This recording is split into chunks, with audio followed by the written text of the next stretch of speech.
Lake Nakuru National Park is one of Kenya's premier parks. It is widely known for its millions of pink flamingos and the rare white rhinos. Every year, thousands of tourists from all over the world visit the lake to view its splendid natural beauty and the alluring glamour of the scenic view of millions of flamingos that turn the lake pink.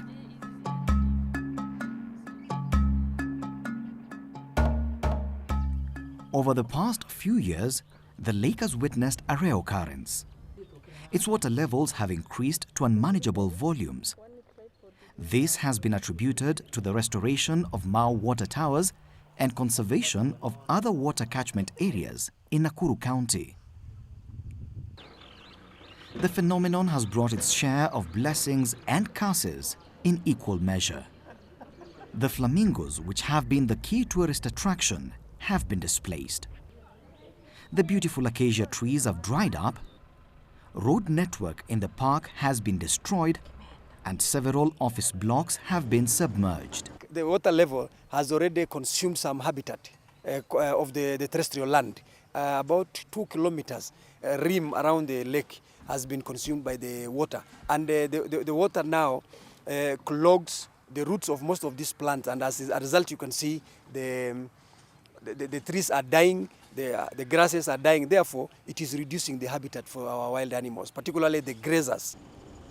Flamingos feed on algae, and as a result, they have relocated to other Great Rift Valley lakes such as Lake Bogoria, Elementaita, Kongoni, and Lake Natron due to reduced salinity occasioned by increased freshwater intake in Lake Nakuru. About 2 years ago, the water level started rising, and it kept on rising day by day. And as you can see, the lake used to be about 2 to 2.5 kilometers away from where we are today. It is like a natural cycle that over a certain period of maybe after some decades, the lake water level comes to this or similar to this level rise. On the other hand, this water overflow has brought some blessings. Some new species of birds have relocated into the park. Wild animals have also moved to higher ground where they are able to get more pasture. Tourists are the biggest beneficiaries of the changes, as they are now able to see most of the species of wild animals within the park. During your game drives, you'll see so many buffaloes and other animals. Landscape is evergreen, very beautiful. Nakuru has become very beautiful. So I hope for the visitation experience, the experience is even more excellent.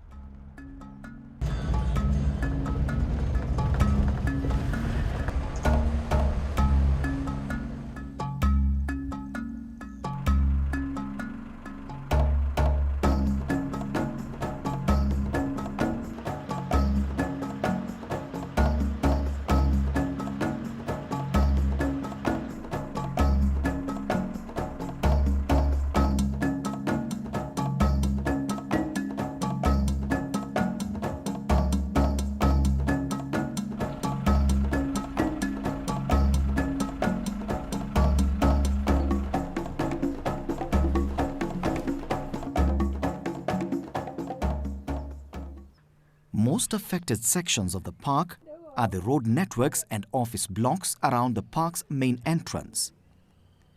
Offices and other amenities have been submerged, resulting to inevitable relocation to higher ground. Several camps have already been closed as they are now completely submerged in water, while the park's Makalia Falls has regained its flow after years of being completely dried up.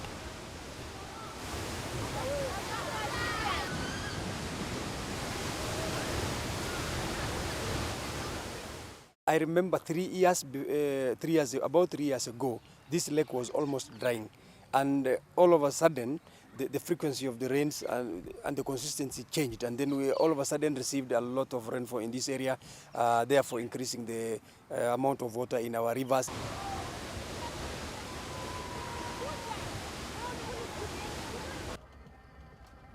The road network in the park has become impassable, but the park management has come up with measures to arrest this situation.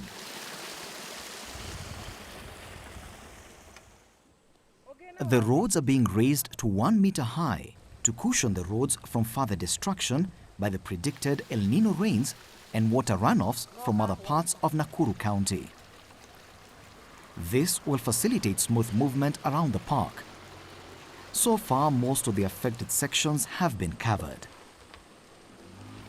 This construction of new roads has come in handy to effectively rescue the national heritage said to be second to Masai Mara National Reserve as a world tourist destination in the country.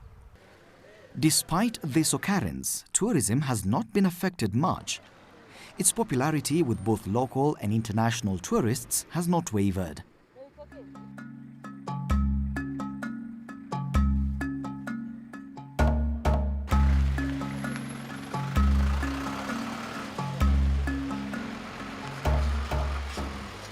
Large numbers of domestic and foreign tourists are still flocking into the park every now and then. Services are being offered as usual, despite the closure of the main gate entrance. As the water levels continue to rise, environmental scientists are faced with the challenge of establishing how to control the rising water levels, given that its catchment areas are still receiving heavy amounts of rainfall.